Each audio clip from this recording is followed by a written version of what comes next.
Почитувани, добро вечер. На фреквенцијата сте на 1 ТВ, вечерва уште еден уреднички брифинг. Темата на овој брифинг вечерва не е името, договорот за името, затоа правевме и ќе правиме уште многу, но да не го заборавиме и Тимјаник, односно после Тимјаник, реакциите околу тоа. Мои гости во овој уреднички брифинг се госпоѓа Домника Кардула, добро вечер. Добро вечер. Таа е родител на дете со попреченост и невропсихијатарот Мице Дудучки. Добро вечер, докторе. Добро вечер вам во студиото и на вашите ценети гледачи. Еве, јас најавив дека она што се случуваше во Тимјаник околу обидот да се сместат 4 деца со попреченост, да се разместат од Демир Капија во неготинското село Тимјаник, кое што е фактички предградие на Неготино, само 2 километри од Неготино. И противењето на жителите од ова село, односно неприфакањето од нивна страна да се отвори, односно да бидат тие 4 деца сместени таму, предизвика жестоки реакции и полемики пред се на социјалните мрежи.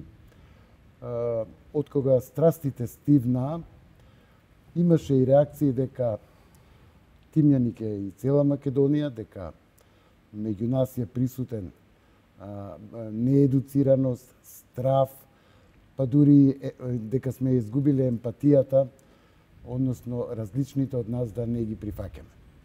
Јас предлагам да почнеме со госпоѓа Домника Кардула. Таа беше од она што се случуваше во Тимјаник. Вие напишавте еден статус на вашата Facebook страница, во кој што објаснивте дека не е само Тимјаник, односно жителите на Тимјаник, тие што не прифаќаат различни лица од нив. Токму така, јас сум мајка на скоро 12 годишна ќерка, девојче со аутизам. И овдека пред вас сум фактички мајка на сите деца со попреченост. Животот, она што ни го донел е навистина тешко за живење. Нашата борба е секојдневна, мачна. Така е. Еднината е апсолутно неизвестна. Енергијата што родителите на децата со посебни потреби ја трошат секојдневно не е насочена само кон подобрување на состојбата на нивните деца, туку е насочена на борбата против предрасудите, дискриминацијата и стигмата што постои во нашето општество. Да ја прифате средината. Апсолутно. Да. Мораме да се сложиме. Животното моје искуство кажува дека ние како општество се уште не сме спремни да ги прифатиме различностите. Поготово не сме спремни за лицата со попреченост. Фактички еве и случувањето од пред некој ден го потврдуваа тоа. Сакам да кажам дека скоро и кога стигне извештајот од Европската унија за напредокот на нашата држава во делот посветен за лицата со попреченост, стои дека ние сме се уште дискриминирачко општество, на жалост. Конвенцијата за подобрување на правата и условите за живот на оваа популација е усвоена, Конвенцијата на Обединетите нации е усвоена во нашиот парламент во 2011 година и таа обврзувала да се створи да се направи едно мониторинг тело кој што ќе ги прати напредокот на имплементацијата и условите на подобрување на живот на овие лица. Еве, денеска сме 2018 година, такво мониторинг тело се уште не постои. Како и се друго, само на хартија, имплементацијата оди потешко. Апсолутно, да. Сакам да кажам дека она што го слушнавме, односно реакцијата, делна реакцијата на селаните од Тимјаник, за нас родителите и не се некој големо изненадување. Да, видов дека во вашиот статус нема некој револт од тоа, бидејќи тоа веќе сте го доживеале. Тоа сме го доживеале, точно така, и секојдневно го доживуваме. Меѓутоа, сепак морам да кажам дека жестината на нивната реакција, говорот и повикот за бојкот апсолутно изненади и мене ме искрено згрози. Да, вие во статусот напишавте дека и за вашето дете, кога сте го запишале, ми се чини во прво одделение имало родители кои се побуниле. Токму така и затоа велам дека Тимјаник не е само Тимјаник е и центарот на Скопје. Ние живееме, моето дете оди во училиште во центарот на Скопје и таму се најде родител кој што патем кажано е професор со својата сопруга, кој што се побунија за присуството на моето дете во нивното во одделението каде што оди нивниот син. И меѓу низата прашања што ги поставија, го поставија следното прашање: кој мене ми дозволил да моето дете со аутизам го вклучам во редовна настава? А кои беа нивните аргументи, што ќе му пречи на нивното дете? Затоа што моето дете соодветно не реагирало некој пат, па пречело евентуално, некогаш плачело и они сватија дека тоа е нездрава средина за нивното дете и на крај си го отпишаа своето дете од одделение. Си го решија нивниот проблем. Си го решија нивниот проблем, да. Докторе, што ни се случило? Еве, Тимјаник стварно со целата жестина ја возбуди јавноста, што е добро, реагираше. Дека Тимјаник е, да. Проблемите се во нас. Во неприфаќањето на различни. Мислам дека случајот Тимјаник е само врв на ледениот брег. За жал во нашето општество полно со предрасуди, полно со средновековен начин на размислување, полно со ксенофобија. Со неинформираност од која што незнаење, неинформираност и еден друг синдром кој јас го нарекувам ЗЗ синдром, а тоа е злобата и зависност, кој за жал се уште не сме искоренили. Во секојдневната амбулантска пракса работиме и со деца кои се и во психичка, во ментална смисла и во моторичка смисла, односно соматска смисла, хендикепирани. Тие се млади луѓе, деца кои се хендикепирани.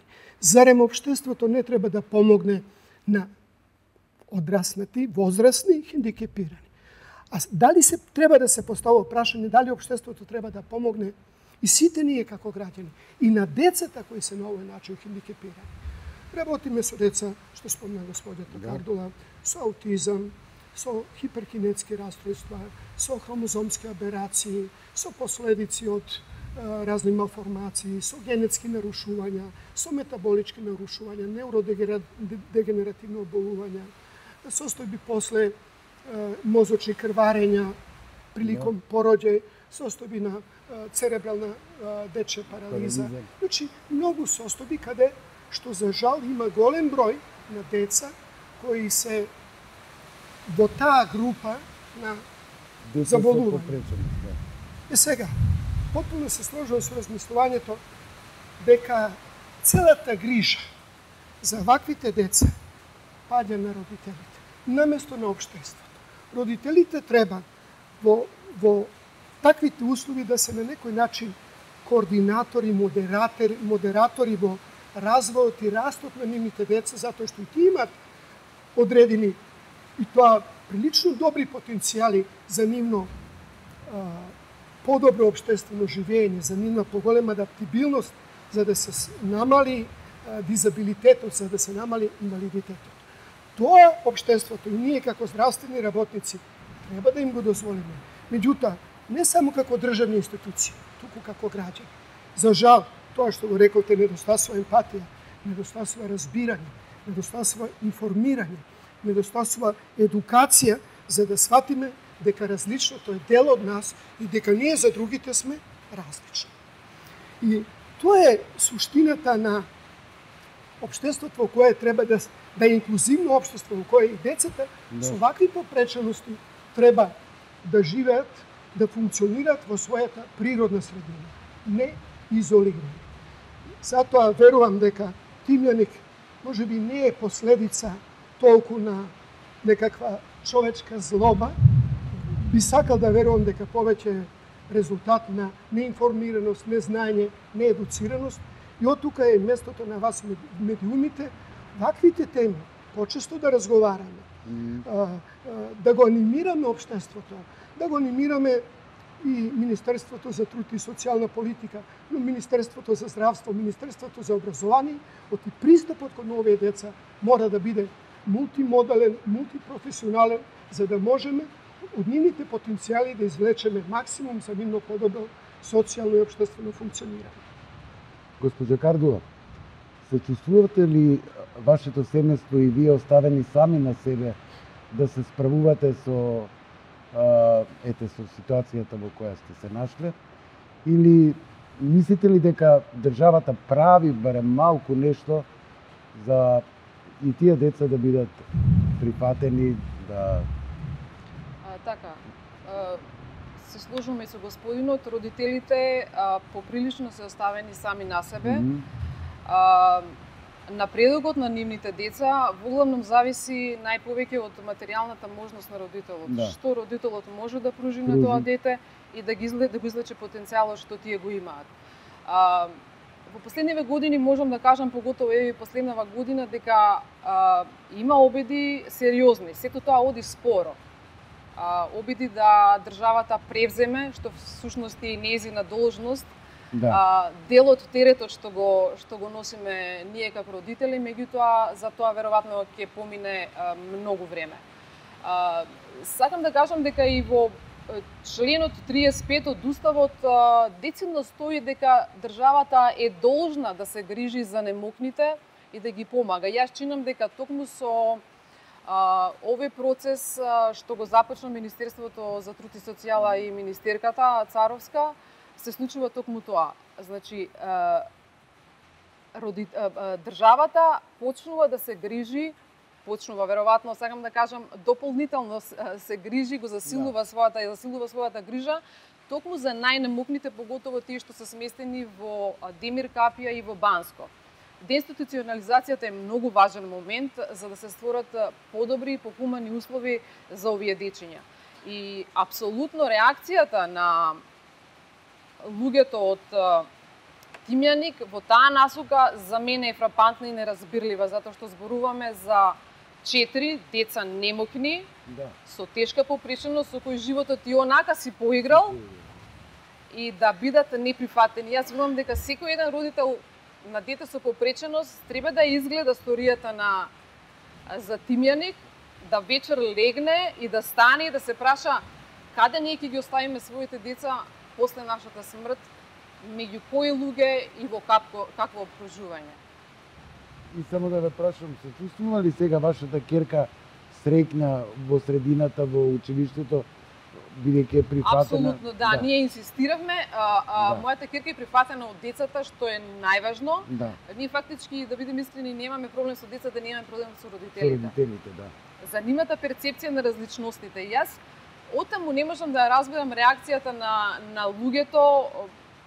Ајде ќе се вратам повторно на Тимјаник, кој што не ми излегува од глава, нивната пизма со кој они разговара и велам, па они склучиле договор со судбината дека нивното второ, трето, пето дете нема да биде дете со посебни потреби, дека можеби навистина нивното здраво дете по случај на околности, не дај Боже утре ќе се стекне со некаков инвалидитет. Што ќе прават со тие деца? Ќе ги стават во подрум, ќе го голтнат клучот? Па порано така било, од срам ги затварале дома и да не... Да, меѓутоа веќе сме 21 век, нели? Апсолутно се Работите согласувам. мора да се менуваат. Господин Мизички, вас исто ви испровоцира Тимјаник, па на Фейсбук напишате дека до вашата санаториум давате плац на кој да се изгради сместувалиште за овие дечиња. Да, на некој начин и својот револ. На некој начин го искаже и својот револ, но и својот професионален став. Да. Во поддршка на родителите за децата, како на некој начин пежоративно се нарекува посебни потреби. Тоа се деца кои на некој начин се хендикепирани. Но сеедно, каков термин употребуваме, со тоа сакав да покажам дека мојата ординација се наоѓа во мојата куќа. Тука живееше мојата покојна мајка, пред 2 месеци почина во длабока старост. Тука живеат моите деца. Синот студира психологија, ќерката специјализира психијатрија. Тука живееме нашите соседи каде што имаме и деца со ваква проблематика, каде што имаме пациенти со психички заболувања, со невролошки заболувања, ама нема никаков проблем. Затоа, понукан, што велат хрватите, од овој настан, дадов еден предлог, затоа што на санаториумот имам, тоа е прекрасна природа, што велат девичански, девствено, недопирната.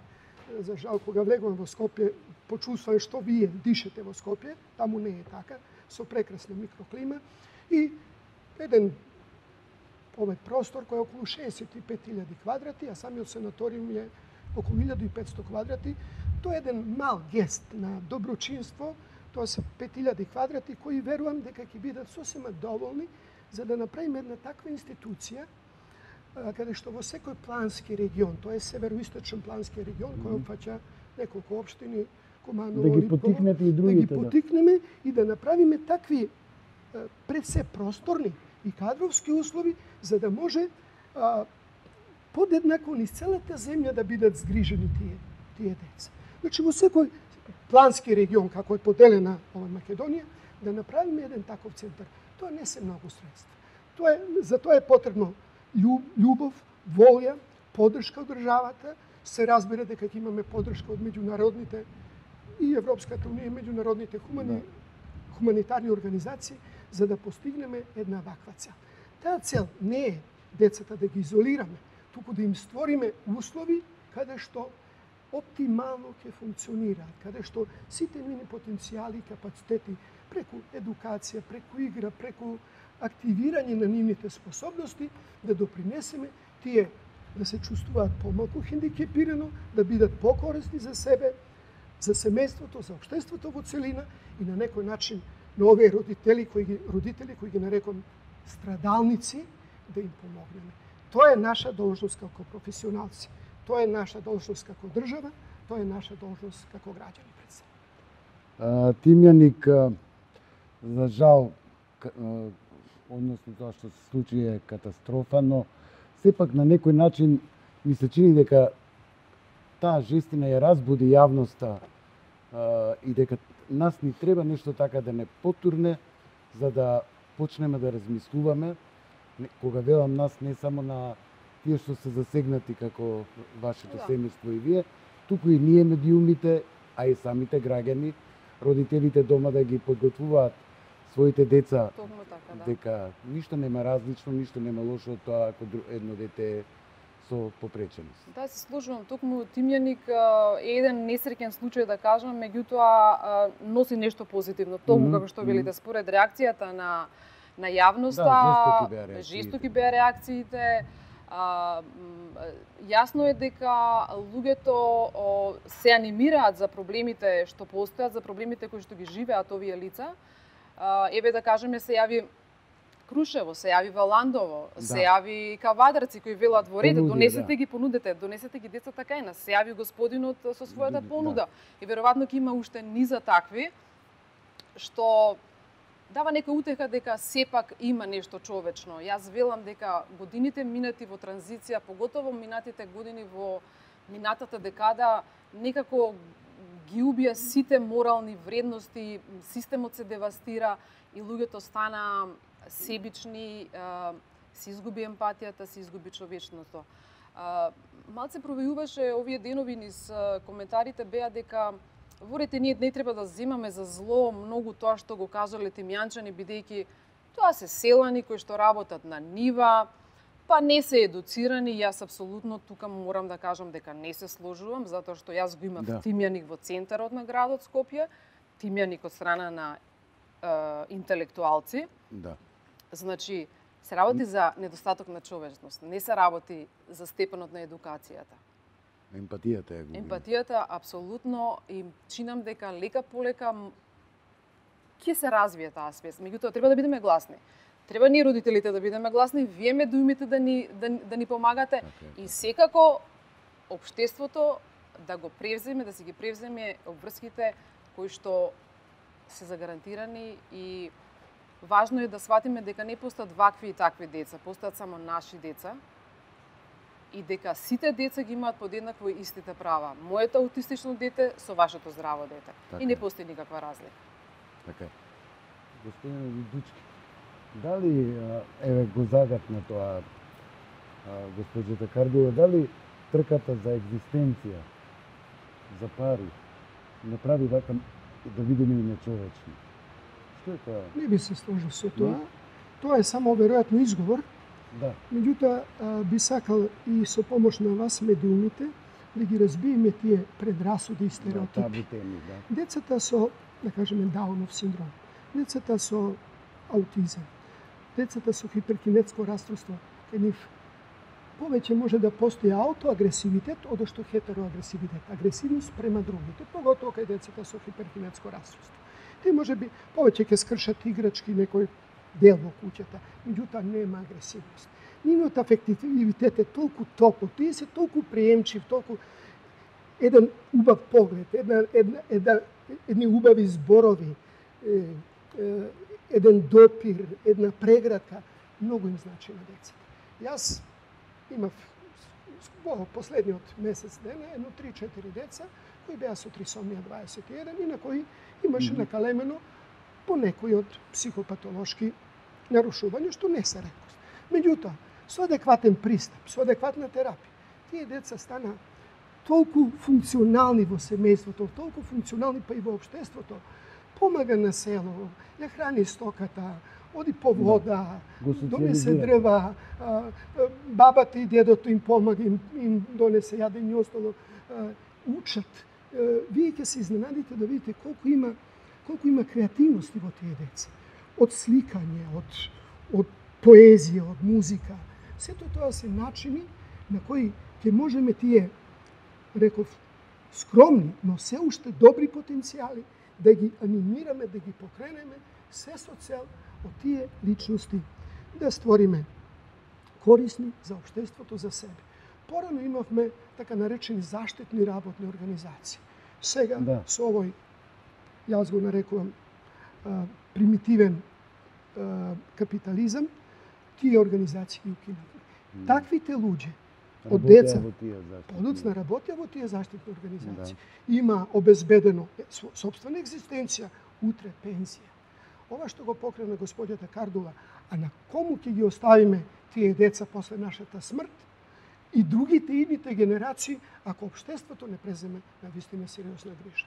Добро е што го анимираме општеството. Добро е што покренуваме вакви дискусии. Добро е што и Министерството за труд и социјала се активира. За похвалба ангажирањето на министерката Царовска. Меѓутоа, велам дека тоа е се уште недоволно. Дека тоа ни представува една светло во крајот на тунелот, една искра, меѓутоа таа искра треба да ја разгориме за да видиме граѓаните да стекнат свесност дека сето она што е поинакво од нас за нас е прифатливо. Во било која смисла, а поготово кога се работи за деца со ментални или со физички хендикеп. Па во таа смисла јас би додала најважна е инклузијата за прифаќањето, алфа и омега инклузијата, меѓутоа инклузија почнувајќи од најраната возраст, значи инклузија веќе од градинка, да секоја група во градинка има по едно дете што е различно од нив, да децата заедно растат, да заедно градат еден подобар живот. Само така. Иначе ние со изолација како што беше, да кажам, реакцијата, како ќе осознаат тие родители? Ја не знам и како ќе ги воспитаат своите деца. Па ете така, како тие што мислат. Да, тоа е тажно, тоа е вознемирувачки. Значи, инклузијата мора да се работи. Инклузијата кај нас е во зачеток, имаме отприлика само буква И од инклузијата. Родителите на децата со попречено се соочуваат со дискриминација во запишување на своите деца во градинките, во запишување на своите деца во основните училишта и така натаму. Ја не велам дека можеби негователката во градинката не е спремна и не сака да работи, меѓутоа таа не е подготвена. Не, системот треба да ја спреми, некој треба да ја обучи за да може утре да работи со тие деца. Јас секогаш кога имам прилика посочувам и велам на родителите, поготово на родителите што имаат деца со типичен развој. Разговарајте со нив, разговарајте со своите внучиња, посочете им дека постојат различни, но не помалку вредни. Тоа се лица на кои им треба помош, меѓутоа они не бараат сожалување. Само така можеме и мораме да направиме, да изградиме едно похумано општество. Јас сум свесна дека тие придобивки тек ќе доаѓаат, можеби се надевам, јас веројатно нема да ги доживеам, можеби и моето дете, не знам, меѓутоа се надам дека можеби моето внуче ќе живее во едно похумано општество. Вака како што е, само е почеток на таа една подолгорочна. Да, почеток е сега, искрено да. Меѓутоа морам да кажам дека системот е тотално девастиран и ние фактички треба да почнеме да градиме база, темел да удриме и потоа да градиме куќа нагоре. Базата ќе изградиме само ако од најмала возраст децата ги учиме на две работи. И од дома треба да се едуцира. Тоа е етика и естетика.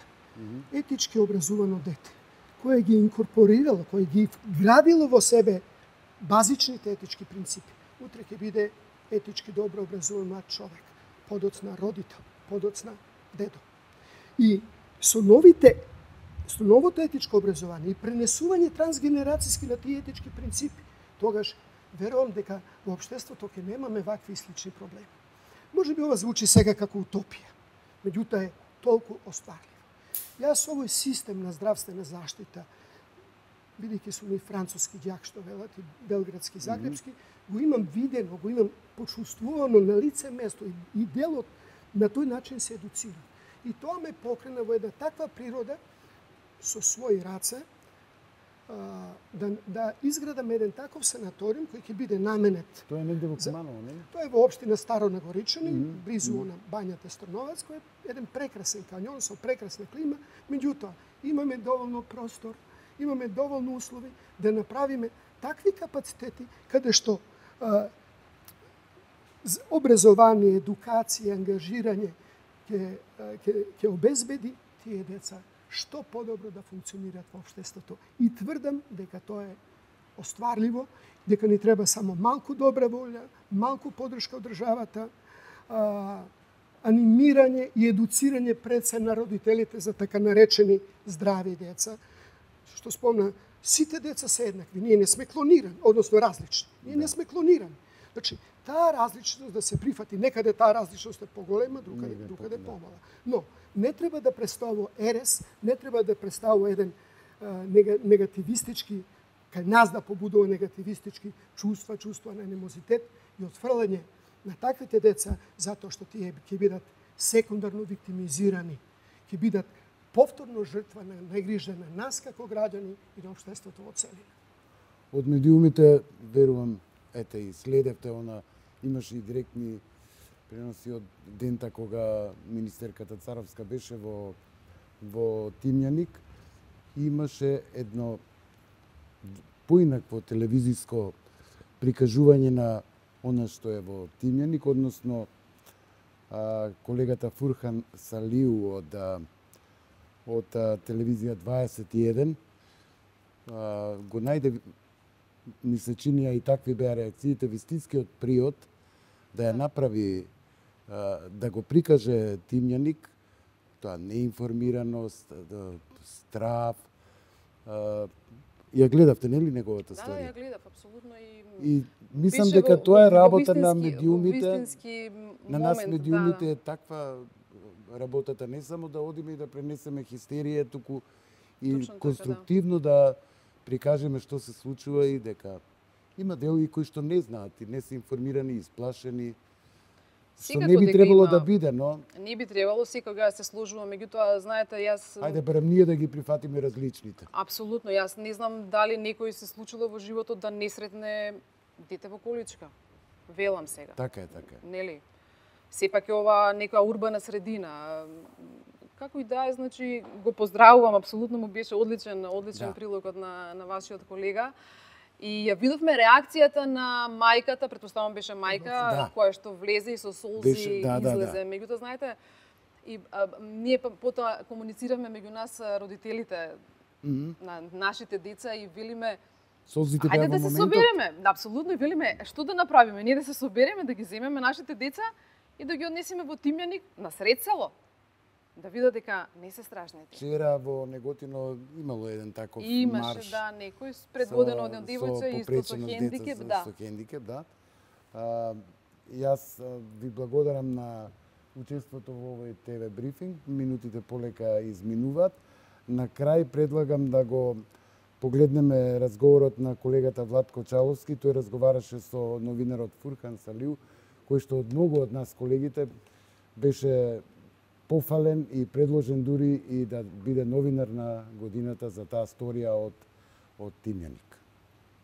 Вас ви благодарам, а вам, почитувани гледачи, погледнете го разговорот со Фурхан Салиу. Разговараме со новинарот кој што со своите постапки јасно покажа што значи да се има одговорност пред граѓаните, Тоа е новинарот Фуркан Салиу од TV21, чиј што прилог за децата за домот за децата со посебни потреби во Тимјаник достигна огромна популарност по меѓународот за тоа како се едуцираат жителите на Тимјаник. Фуркан, добре дојде во студио 1. Добре дојдовте вие во TV21.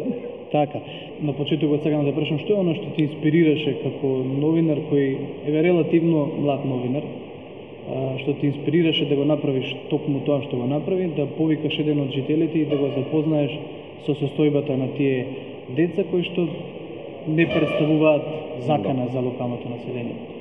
Па ја во селото Тимјаник отидов 3 часа пред да дојде министерката и видов дека тие жители не се информирани и дека немат ништо против децата, само не знаат со што ќе си имат работа. Они дури не знаеа дека деца ќе се однесат таму. Разговарав со многу од нив, дури толку беа љубезни што многу од нив ме повика на кафе. Потоа беше најавен првиот настан во првиот групен дом што е во Неготино. Отидовме таму, го запознав Дамјан и неговите родители. И тоа е Дамјан кој што потоа беше дел од прилогот. Да, а кога ќе го видиш него, сваќаш дека не може он да наштети на никого.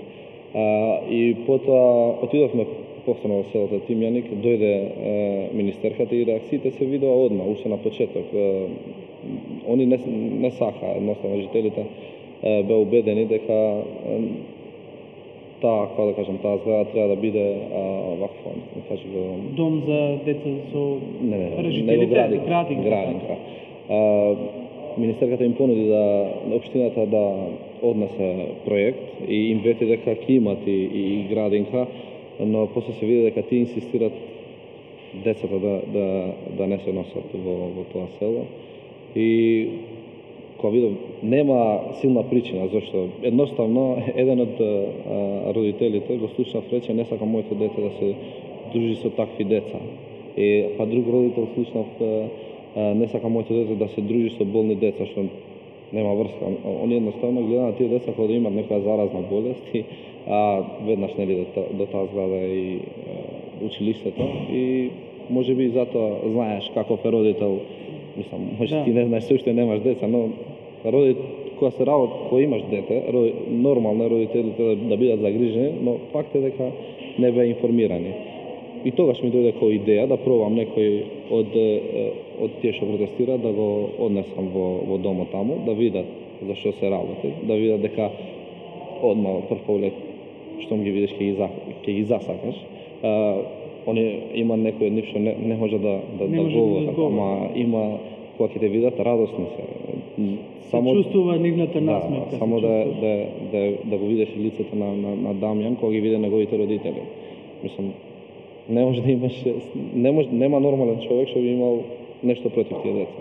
Само едноставно тоа го потврди од УНИЦЕФ покасно и самата министерка рече дека не се доволно информирани, треба да се организира некоја кампања за да се информираат тие граѓани. Не верувам дека после некоја ефикасна, добра кампања во тоа село, не верувам дека тие ќе имат нешто против тие деца, но и треба да им се вети дека ќе им се изгради градинка, пошто тоа е реален проблем и треба да им се обезбеди градинка за тие деца. Не се многу деца, нема потреба да се изгради кој знае каков објект.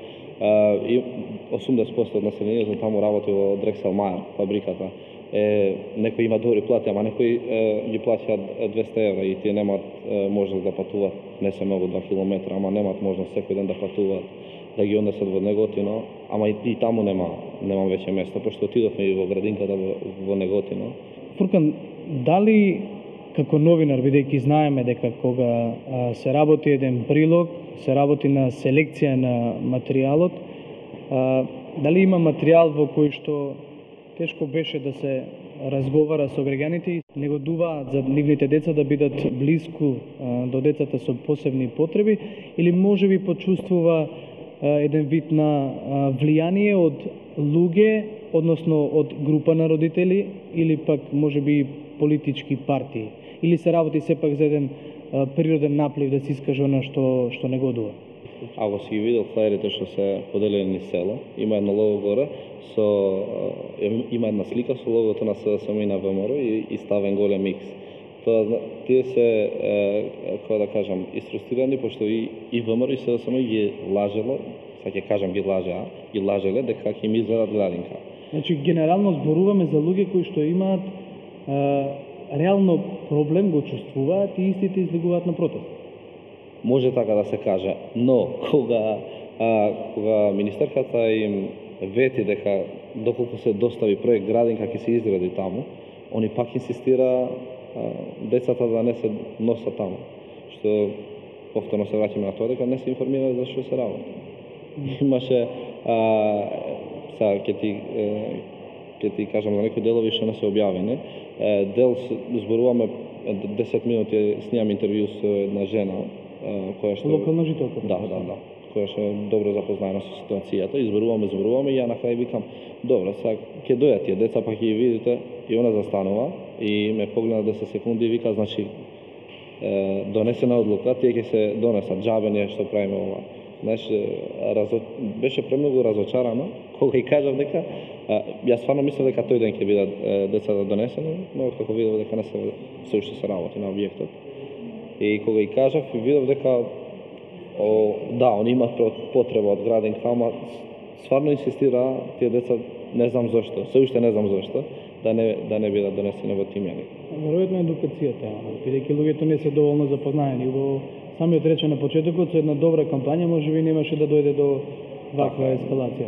Вчера имаше, нели, и маршот беше и верувам дека и помладите луѓе помладите жители на Неготино ќе помогнат. Имаше еден од организаторите, мислам дека Симон се викаше, дечкото работи со ваквата категорија на луѓе веќе оддамна и е многу добро информиран. Тој беше еден од организаторите на маршот вчера и се надевам и со нивна помош и сега и властите треба да се работуваат. Министерката кажала на брифингот утре дента дека ако треба и 200 пати ќе отиде во Тимјаник за да ги убеди дека нема ништо лошо од тоа тие деца да живеат во таа зграда. Сепак мислам дека треба да им се покаже на тие жители во какви услови живеат во домот во Демир Хапија и како е во новиот групен дом Малин што го направи сега во Неготино. И каков е односот према децата со возрастната категорија до овие лица, дома што е до градинката во Неготино. Сега заборавив името како беше на градинката, ама има дом спроти градинката и имаме и снимено и кратко интервју со една од воспитувачките и вика дека односот е супер. Дури никогаш немало проблем помеѓу двете. Никогаш, дури се дружат меѓу себе. Така да.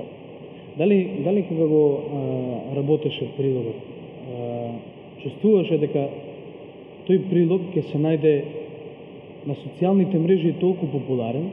No. И дали сметаш дека како новинар веќе исполни на огромна задача, одно како е сега како се чувствуваш после тој прилог?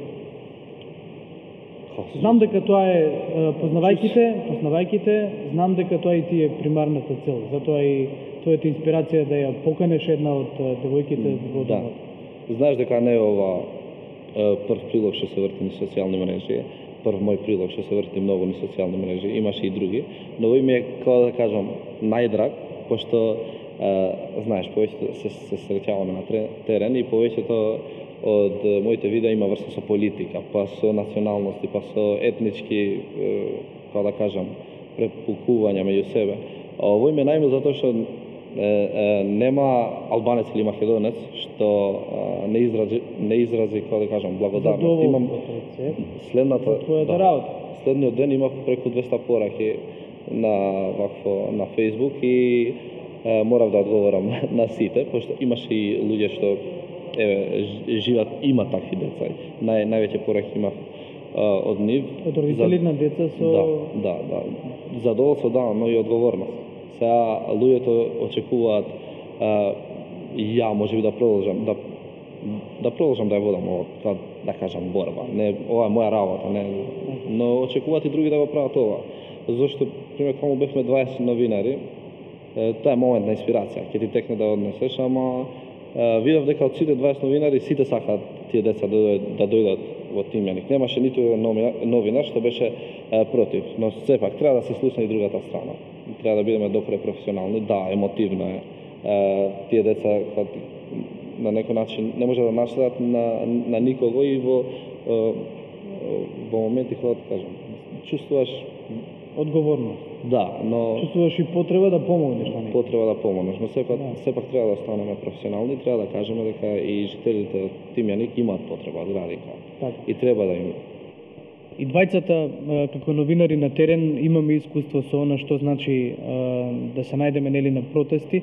Имаше ли некој кој што еве на почетокот или за време на протестите можеби не те примија како што треба камерата, не им беше проблем на... Не, и тоа ми беше она најпозитивно. Многу љубезни беа луѓето во Тимјаник.